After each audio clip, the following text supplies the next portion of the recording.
I'm here to complain about something, and it's Public Domain Day.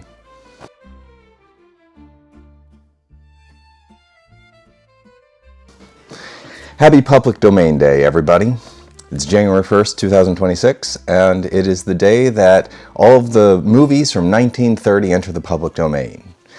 Now, I'll get to the big names that are entering the public domain in a bit, but let's talk about American copyright law.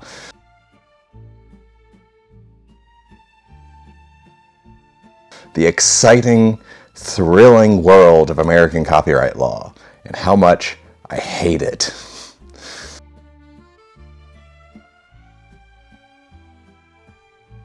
So my story with American copyright law is that about 15 years ago, I was trying to put out a bunch of books onto Amazon that were in the public domain, just to create a little bit of passive income. It worked. I made a bit of money. It wasn't like huge, but I made a bit. But I kept hitting these weird roadblocks that I just didn't expect.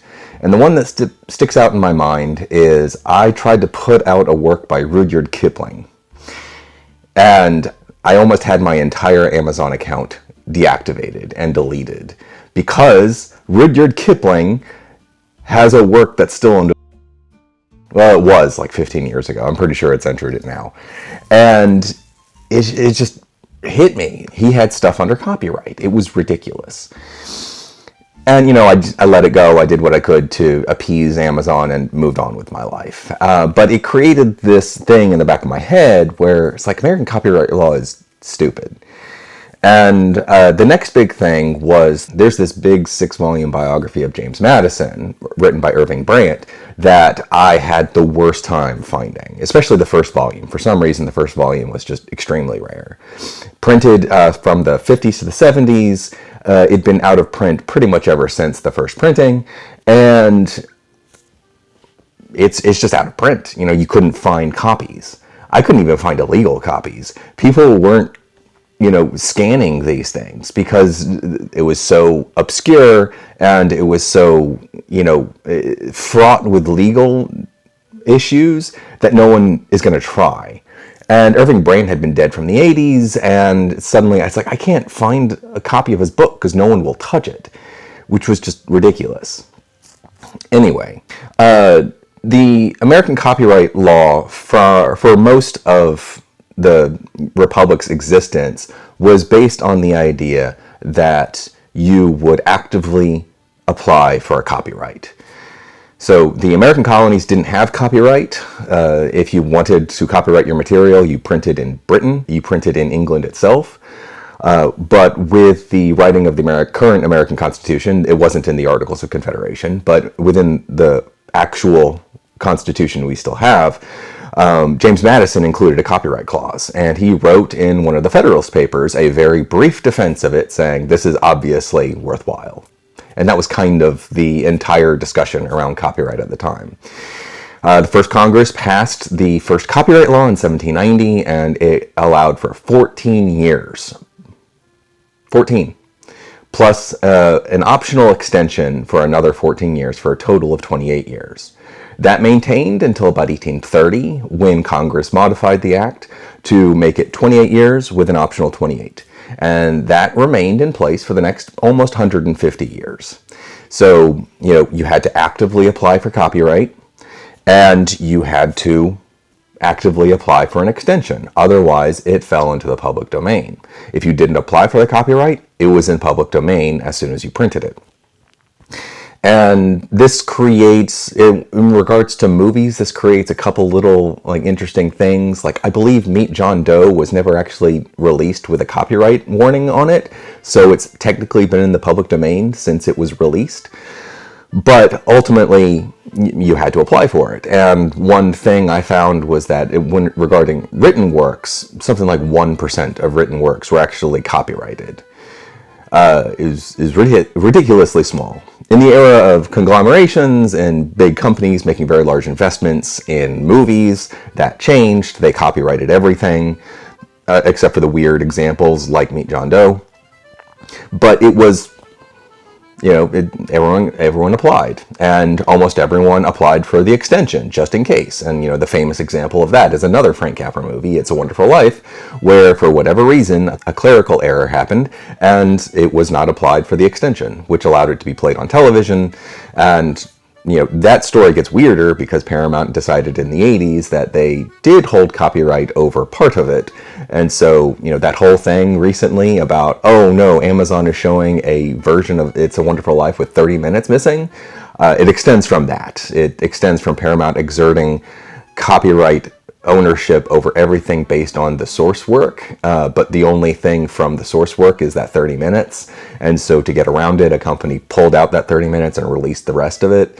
And they just uploaded it to Amazon, because Amazon kind of lets you upload anything.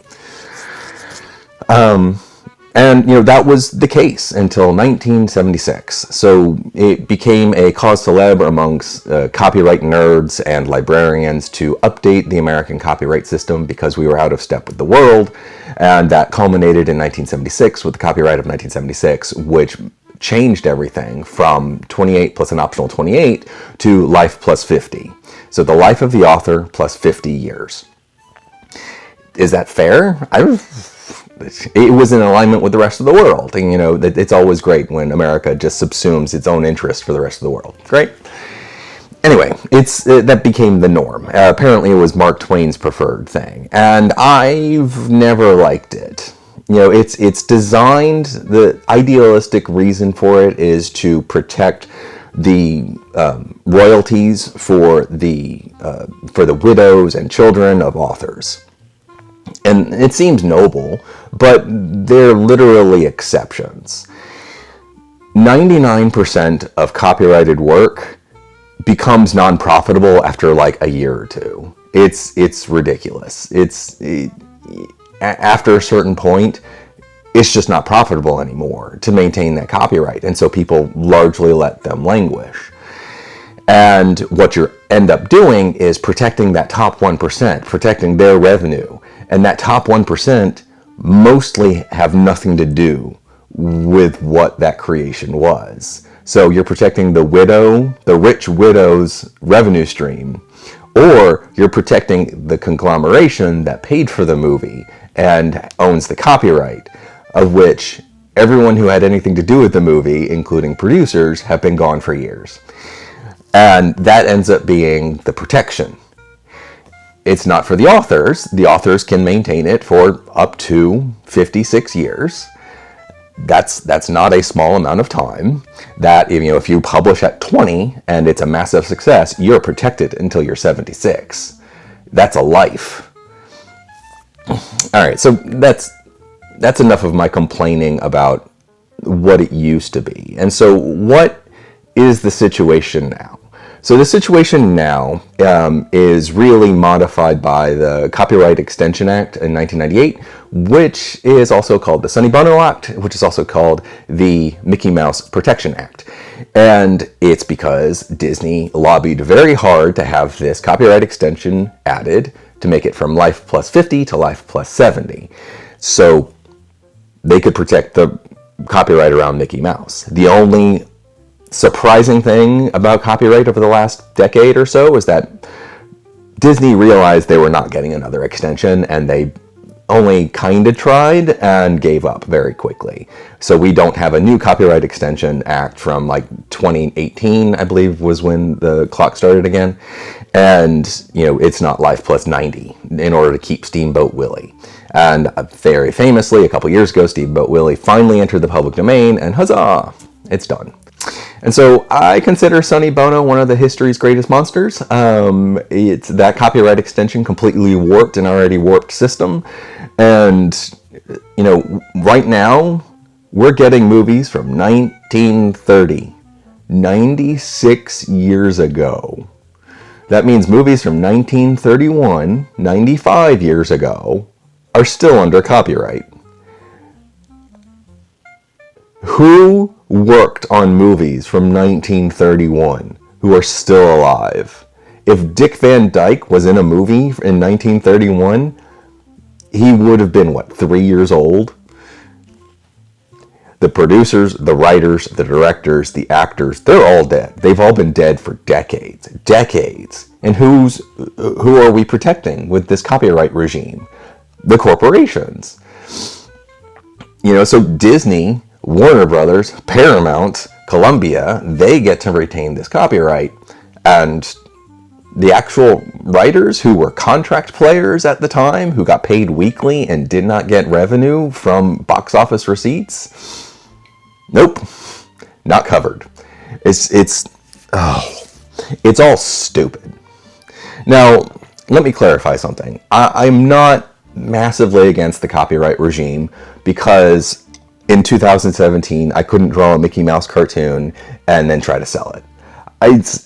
I don't care about like the big ones. These corporations actually treat their very profitable copyrights very well. So, Disney has lovingly restored Steamboat Willie again and again and again, and they've kept it freely available.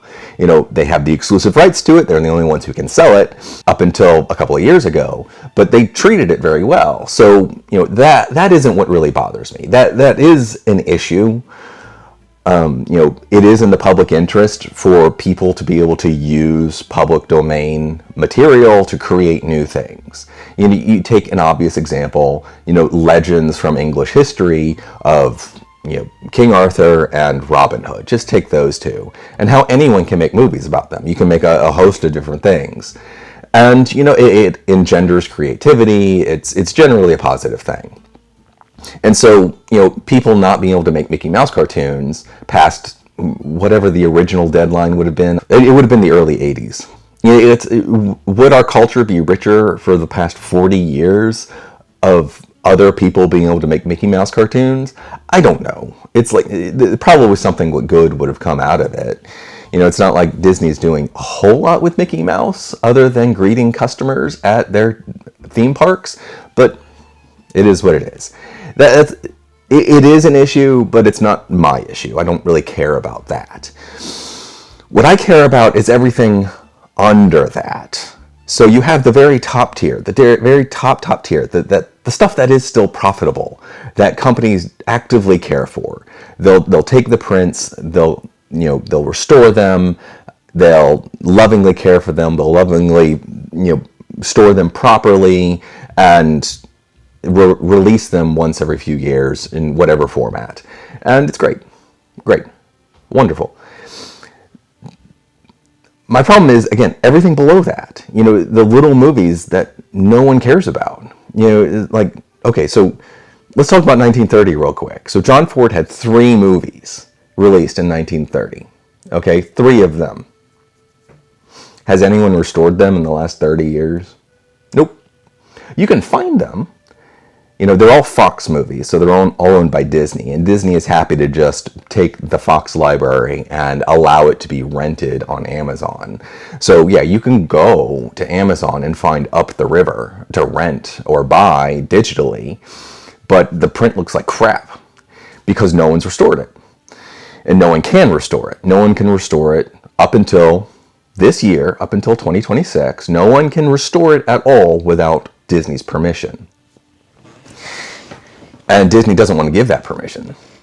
And so it just languishes. Yeah, they'll make it available, but it just languishes. Is that a good thing? I don't think it is. And again, if we're talking about a movie that's 96 years old, 96, the number of people who care about Up the River, who care about Men Without Women, the number of people who care about movies that are 96 years old are notoriously small. It's weird people like me and almost no one else. And so this is what happens. It's like, yeah, Universal Pictures is going to take care of All Quiet on the Western Front, but they're not going to take care of most of the rest of their filmography. And the people who would do it for free, who would do it, because they like the movie, because they feel like there's a profit in restoring it, are ridiculously small because the market for movies from 1930 is really, really small. And this is where you have to start thinking about an alternate history. An alternate history where the Copyright Act of 1976 never happened, where there was never copyright reform, where we still have the system of 28 plus an optional 28. Just think about it. Stuff that wasn't applied for the extension from 1998 would be entering the public domain this year. 1998. I remember 1998. I was 13 in 1998. I remember it. Does that mean like the biggest movies of 1998 would be entering the public domain? Does that mean that, the studios would have forgotten to renew the copyright of something like Saving Private Ryan? Of course not. They'd file the extension. But there would be like the little things from 1998 that people kind of forgot about. The producer died, whatever happened. That would be entering the public domain, and that would be like a different world. The real thing would be happening for those who did file the extension from the previous 28 years. So we'd be talking about movies from 1970. I'm sure some of my viewers remember 1970, and that would mean that the entire filmography of movies released in America from the 60s would be in the public domain. So Midnight Cowboy, Bonnie and Clyde, these big names would be in the public domain. And how many of these, the people who were involved in these movies, some of them are still alive. Warren Beatty's still alive. It's like, is his livelihood dependent on residuals from Bonnie and Clyde? Probably not, but Bonnie and Clyde is one of those kind of big things from that era that actually probably still makes the studio money.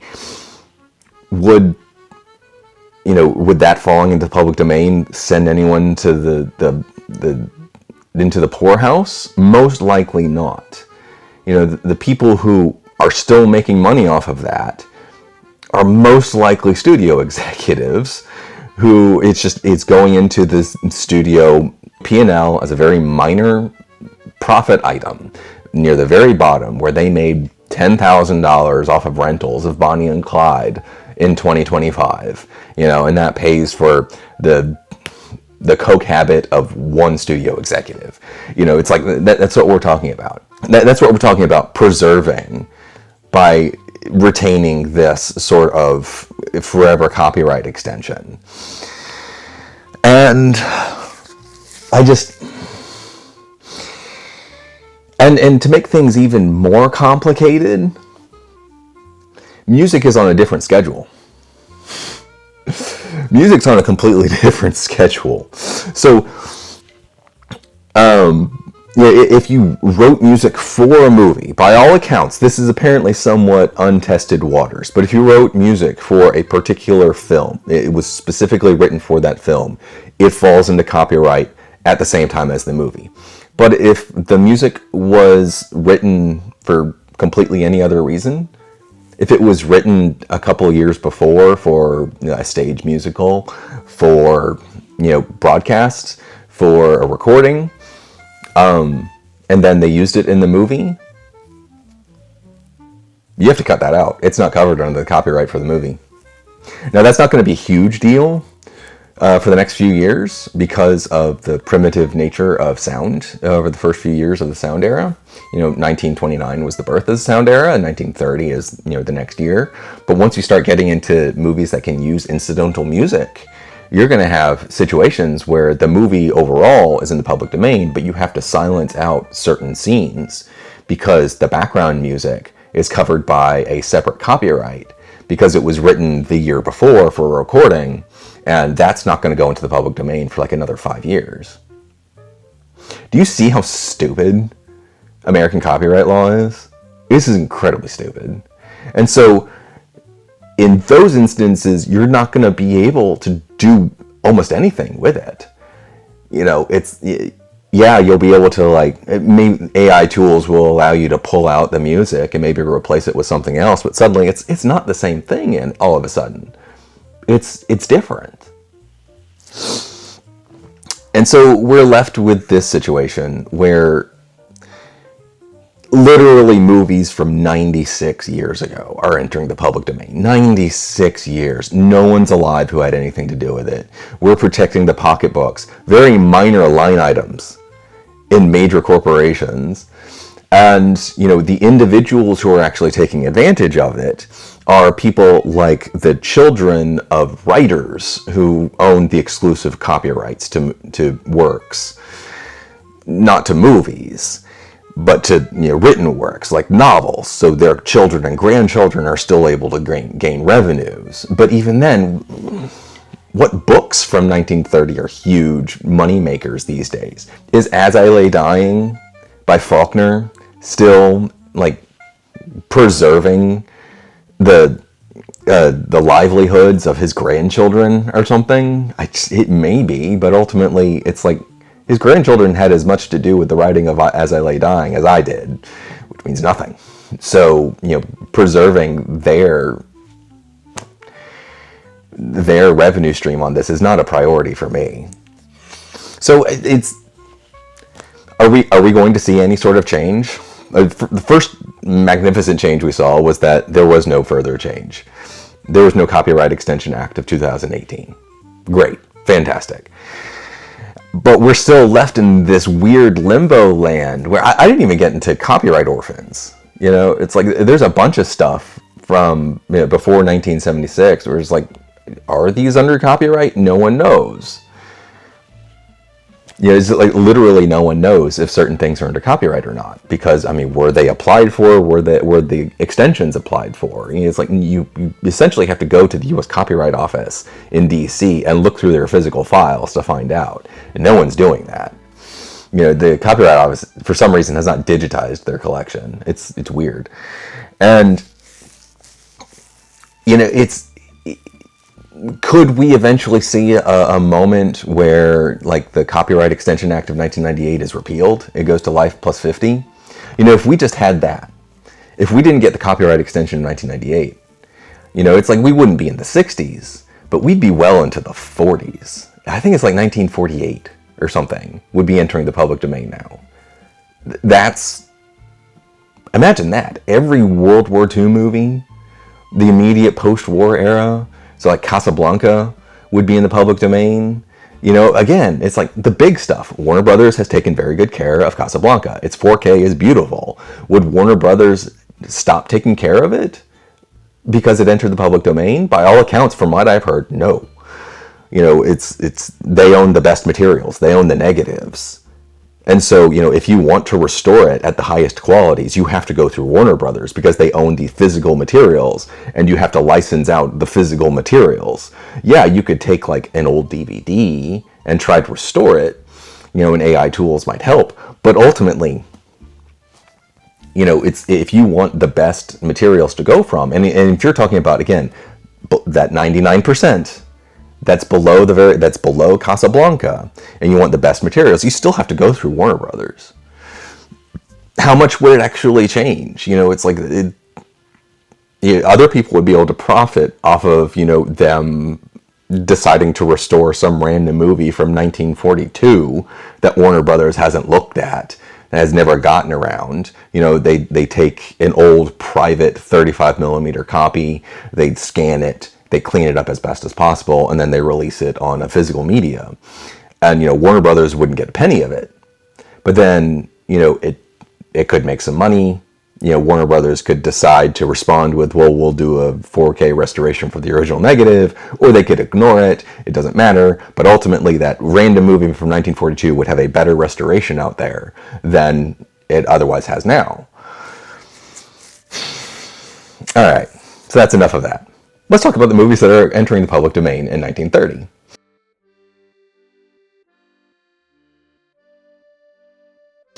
So the big one is obviously All Quiet on the Western Front.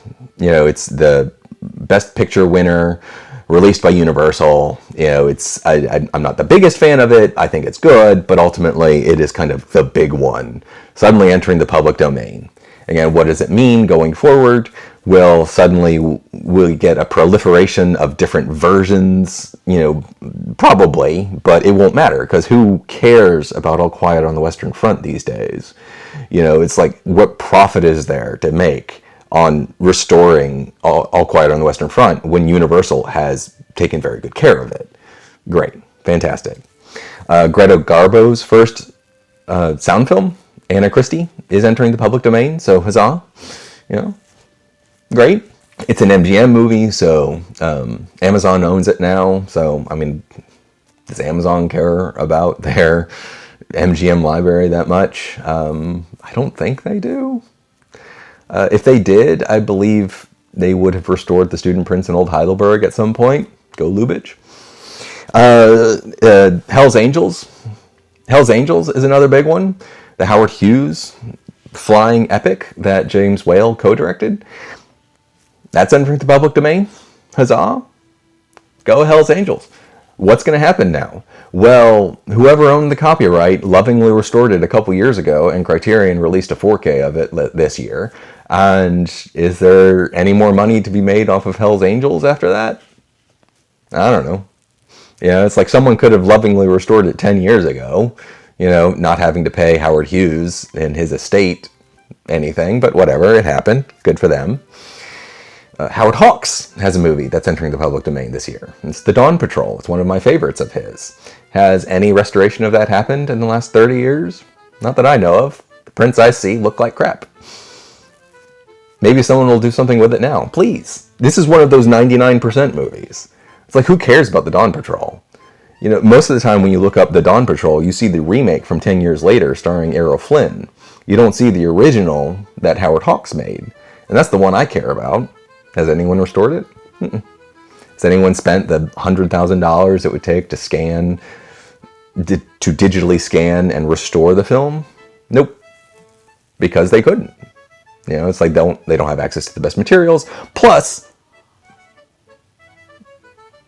they would have been sued if they had done it. Ernst Lubitsch has a movie entering the public domain. It's a musical. By all accounts, all of the music was actually written for the film, so it should be no problem entering the public domain. Although, who knows, maybe someone will decide, hey, let's try to keep the rights onto this movie that no one cares about by suing anyone who does anything with it, because we can, because we should own the copyright on the random music used in this particular scene, so therefore no one can use it for another 5 years. Again, Ernst Lubitsch has been dead since the mid-40s. He's the guy who made the film. And we're protecting whose ownership of this? It's messed up. John Wayne's first big starring role in The Big Trail is entering the public domain. It's, big, expensive Western epic. Lost a bunch of money at the time, and it's finally entering the public domain. Who cares about The Big Trail? Who could have restored it 40 years ago because they just loved it? Who loves it today? No one. Will someone restore it now? I don't know. Will it become more easily available? I don't know. We'll see. So those are the big ones. A couple of the smaller ones that people kind of forget. But ultimately, this was just an excuse for me to complain about how I hate American copyright law, about how the American Copyright Act of 1976 completely warped everything, about how they took what is supposed to be a limited term, as the Constitution says, and turned it into effectively infinity. Oh, it's not infinity. It's a limited term of 1 million years. Come on, the original copyright was 14 years. That's what the original idea was. And suddenly it's life plus another 50 years. And then 22 years later, it becomes life plus 70 years. That's not a limited term. That's lifetime plus more. It's like we're at the point where a work could potentially be under copyright for like 150 years. In what way is that limited? If it goes beyond the normal lifespan of a human being, I don't think that makes sense. Repeal the Copyright Extension Act of 1998. So, Public Domain Day should be a wonderful day for movie fans, but it's not. It changes surprisingly little. Crappy copies are going to go up on YouTube surprisingly quickly, and, copyright strikes against certain works are going to fall off, and that's great, but no one's going to invest the time to, restore these things, to make them look better, to do anything with them. Other than just to quickly put them out and just leave them be because, they can grab some ad revenue on YouTube, and that's all that is really worth. very passive work. Just throw it up there and wait for ad revenue to come in. There's no active work that's worthwhile anymore because the movies are so old and no one cares about it anymore. Again, if we're talking about movies that were entering the public domain in 1970, there would be a lot more interest in people saying, okay, I'm going to take this and I'm going to restore it because, if I spend $100,000, I can make 150, and that becomes worthwhile. But now, if you have to restore something from 1930, spend $100,000 to restore it, are you going to make that $100,000 back? No, of course not. Unless you're doing All Quiet on the Western Front, and Universal's already done that a bunch. So there's no point. So yeah, that's it. Happy Public Domain Day, everyone.